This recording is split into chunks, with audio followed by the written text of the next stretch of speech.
Well, guys, welcome to another show of Full Send. Um, yeah, it's been a hell of a fucking time. I'll say that. So yeah, no, most definitely. Let's get right into it. No, she done ruined my intro, bro. But that's fuck it. That's good. That's good. We'll keep it. But now we'll jump right into it. I know when we did the opening for this season, I mentioned something about Caleb. So a lot of y'all, if y'all don't know, are probably wondering who the hell is Caleb and what is a Caleb. So Why is Caleb? why is Caleb? But no, Caleb is my kiddo. He is fuck. I don't know how old he is now. 17, I think. 16 or 17. One of those two. He's in the teens, the upper teens. We'll just go with that. But no, he's doing good. He has don't know what it's called, but it's the short term of it is cancer, and it sucks. But now he has cancer, or had cancer, has cancer. Cancer's dead. One of the two. The cancer is dead, but he has cancer in his brain and his spine.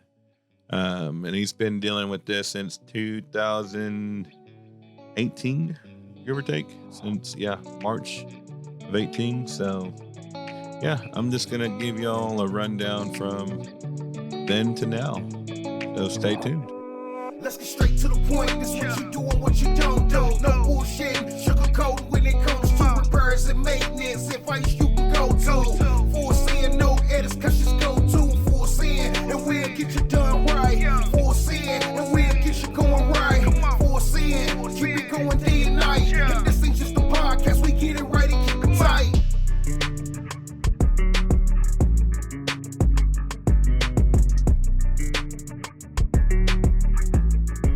Play the intro.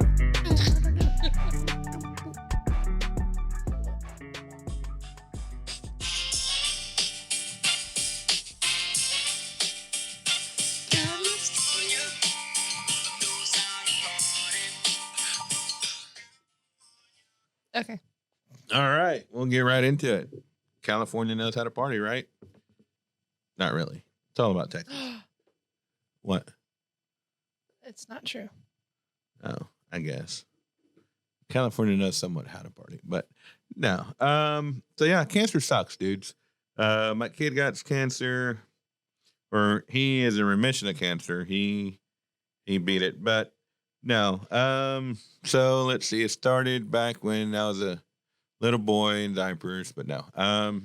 Back in 2018 or 2017, we started noticing he was having issues with his back and he was hunched over. So after taking him to different doctors and taking him to chiropractors and getting massages and all this kind of different shit, and being told by the doctors that he was faking it, that he wanted attention, that there was nothing wrong with him. It was just all in his head. So I was in the oil field and my wife called me about, I'd say midnight.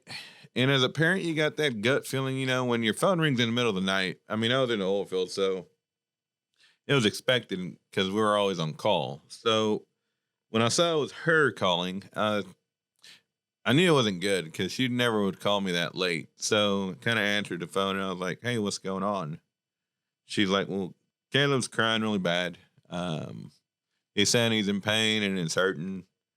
So I'm going to take him to the Children's Hospital, Texas Children in Woodlands, since the hospital here in town really isn't doing anything other than saying that he's faking it. So I'm like, okay, we'll take them there. She said she was loading up all the kids. I say all the kids. If y'all don't know, I got a fucking football team. I got Julie, Trey, Jake, Caleb, Carter, Chris, JJ, Jordan. No? Fuck. Jordan, JJ, Caleb, Chris, Carter, Jake, Trey. 8. So she had to load up 8 kids, or she didn't load up the older 2. She had them stay there at the house, but she loaded up the younger ones and she drove to the Woodlands, which is about an hour and a half, maybe, depending on traffic, but an hour away, and they saw them there. They put him in the emergency room. They went through the emergency room. They did some tests, couldn't find anything. The doctor, they were like, well, we can't see anything, so we don't really know what's going on. So she was like, well, can y'all do an MRI? So this is how God works. God works in a very mysterious way. So the doctor that does MRIs, he was technically off, but because I think he had to go to the restroom. I think he ate Taco Bell or something. And he had to go to the restroom, and when he came out, he walked by the office where they were at, and he's like, well, I'll do one more MRI before I leave out. And that's where about 30 minutes later, after the exams came back and everything, my wife found out that our son had cancer. They didn't know the extent of it because they only saw it on his brain. They didn't really see it. They saw little specks of it on his spine. So from there, she called me to break the news. I think it was around 3 o'clock in the morning. And this was March 21st or March 22nd, somewhere around there. So as you can imagine, my ass didn't fucking sleep the rest of that day or that night. When I woke up, I basically talked to the person in charge there in West Texas where I was for the company. And I told him what was going on. He called corporate down here at Midway, and they're like, well, you don't need to drive. We're gonna get you a plane ticket, and we'll fly you out to go be with your family. So they did. Flew out. We were there for about a week before they could really give us anything or tell us what was really going on. And it helps that we had a great community of that supported us, that was there to back us up, from our church family to our work families to just our families in general. But they helped us out with the little kids, with the little ones. That way me and Cody could be up there with Caleb and Houston at Texas Children's Hospital. Great hospital, by the way. But we're up there for about 3 weeks, if I'm correct. And then they decided we're going to begin. Epic fail. Okay, then.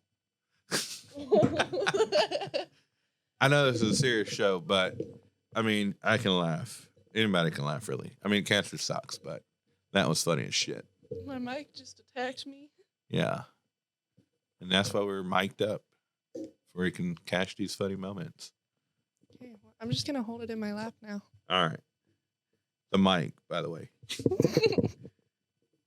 Where was that? So they're going to do chemo. They didn't want to do radiation. They're going to start with chemo. So in the process of chemo, I think he was having to go 3 times a week or 2 times a week, if I'm correct. But I had to fly back out to work. That way there would still be funds coming in because it's expensive. Hospital stays, hotels, food, having to feed basically 2 different families because Cody's and Caleb are in Houston. All my other kids are here with my parents or with relatives. So I'm having to not fund them money, but, so give them money for they can get them what they need for food, school supplies, and whatnot. So I had to go back to West Texas, work through that. The whole time I was there, so they started chemo in April. I want to say by June, by end of May, if I'm correct, they redid some more tests, did some more MRIs, and they realized that the fucking chemo was making the cancer grow. Instead of shrinking it, it was causing it to grow, causing him to be more in pain, more, just in misery with everything that he was dealing with. So we tried a trial drug, and they explained what the trial drug was. And, it seemed like it was going to be a great thing. And it was, till it wasn't. We went from, what was it? He was on a trial drug for 3 months. June, July, August 25th.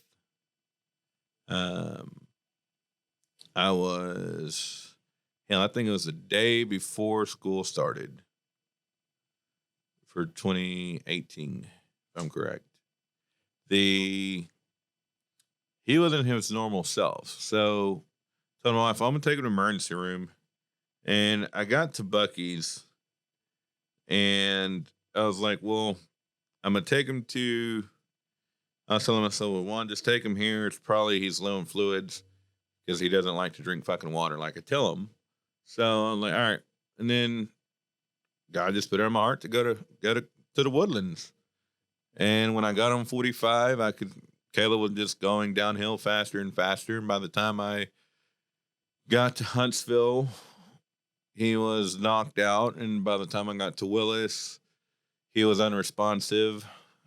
So I'll say that drive from here to the Woodlands Hospital took me about 25 minutes. I learned that the Durango can do a $120 before shutting off.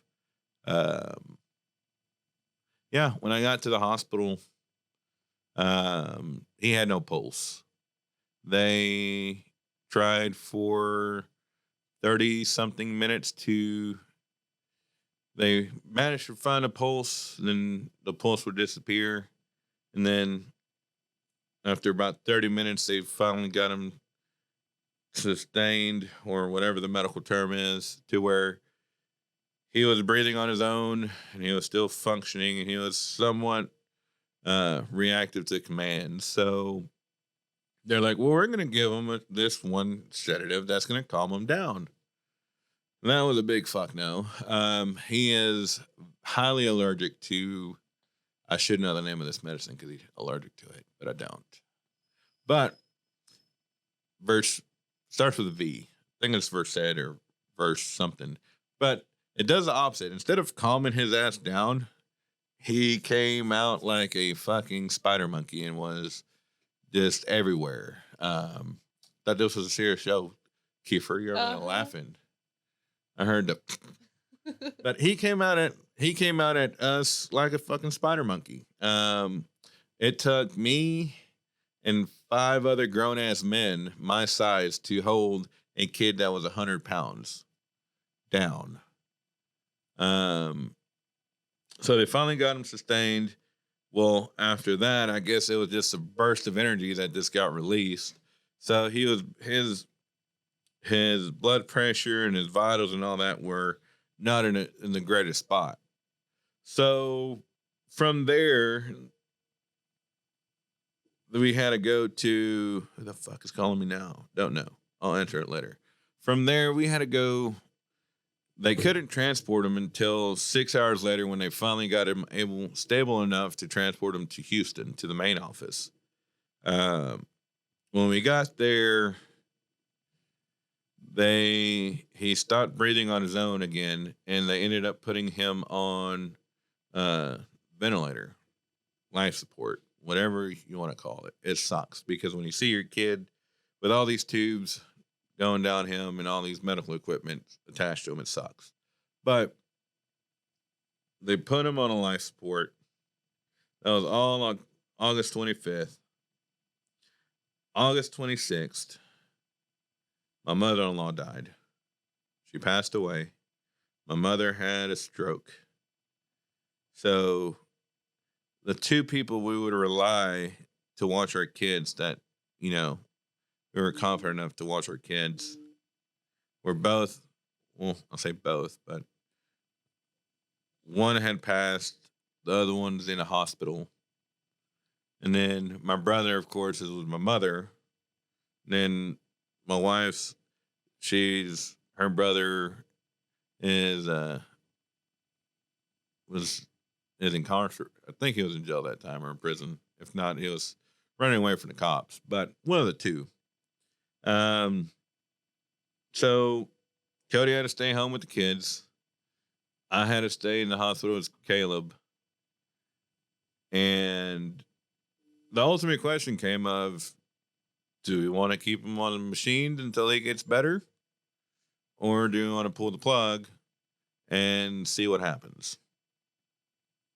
And that's a fucking tough question to have asked while you're there by yourself. So talked to Cody, explain everything that's going on. And we said, well, we're just leave him on the machines for a couple weeks and see where it goes. From there, when he finally woke up from his heavily sedated coma after about a week and a half, he did not know that my mother-in-law passed. He didn't know that my mom was in the hospital. He didn't know any of this.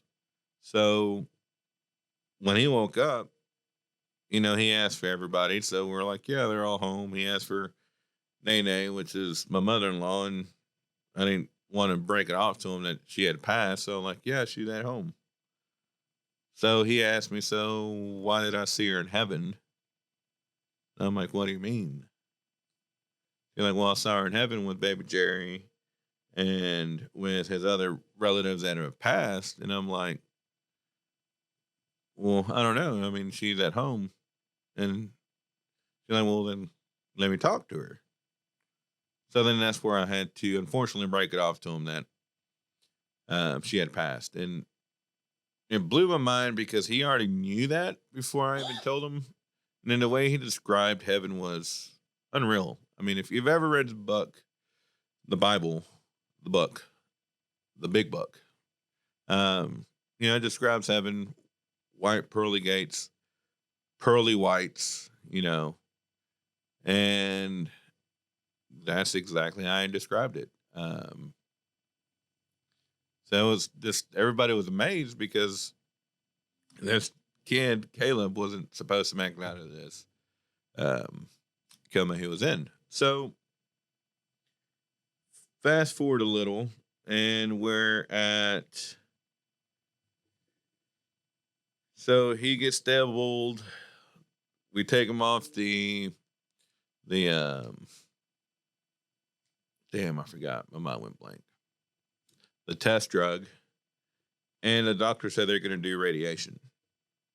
So radiation is very, very, very painful. Radiation puts a lot of stress on you. He was doing radiation 5 days a week.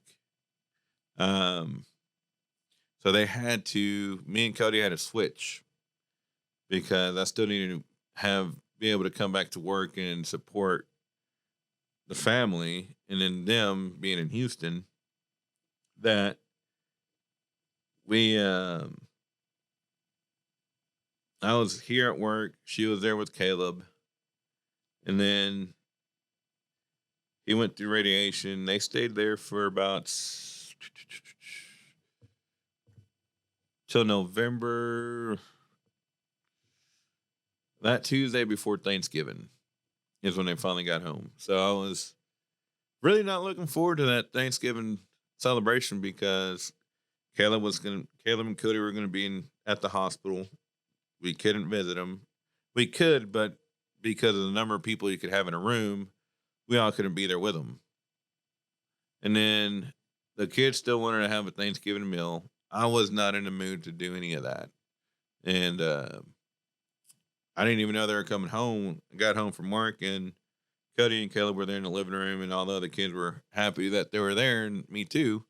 So we ended up having a great, perfect, almost perfect Thanksgiving. And then fast forward a little.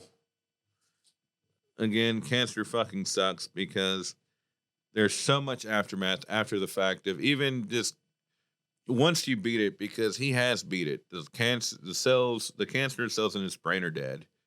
The cancer cells in our spine are dead. But the way it is, because it's fucking spider webs, they can't remove it. because then it'll either leave him paralyzed for good or he'll never come back from the table. Um,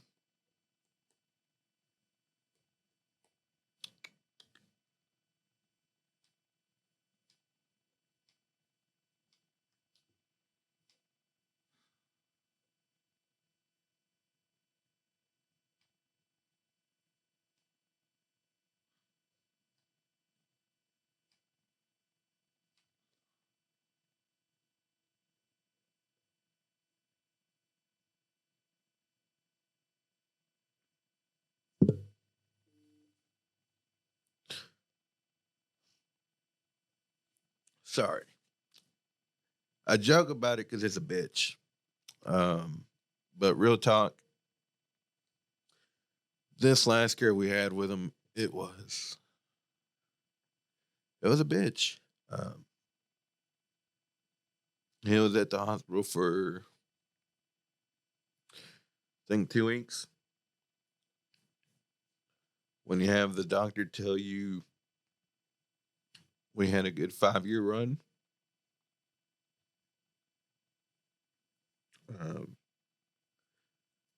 not sure if we're gonna make it out of this one. It's a bitch, and it's all right before Christmas. So, I mean, it was trying to prepare mentally for that, and then if shit hit the fan, and then trying to get everything ready for Christmas and make it all like if it was nothing going on. That way the kids could have a normal Christmas. That was hard. But he's good. He's here at home. Again, just the support system that we've had has been great, both here at work, from church, our community, even my brothers from Dad Lives Matter. They've all been great. Don't take your time for granted, because you never know. Just here recently, a kid that my kids go to school with passed away in a car accident. And he left that morning like every other kid to go to school, and then a tragic accident that happened. But no, it's cancer sucks. Tough men do cry, motherfuckers. So, but yeah, Caleb's good. We're good. But no, if that's the update with Caleb, he is good. What happened with him in December was, I guess he caught a bug that was going around, and that bug kicked his ass because it started causing him to have seizures out of nowhere. And again, took him to our hospital here, and they couldn't find nothing. So we called our medical team in Houston, and they had him life flighted. Or not life flighted. He was life flighted the time before, but they had him transported once they had him stable over to Houston. And yeah, it took 2 weeks for them to figure out what was going on, and they still don't really know what's going on. So yeah, that's it for this one. It's hard to talk about, but it's good to talk about because it's just a lot of shit built up. So hit the like button. Stay tuned for the next one, and hopefully the next one won't be so serious. So yeah. Boy.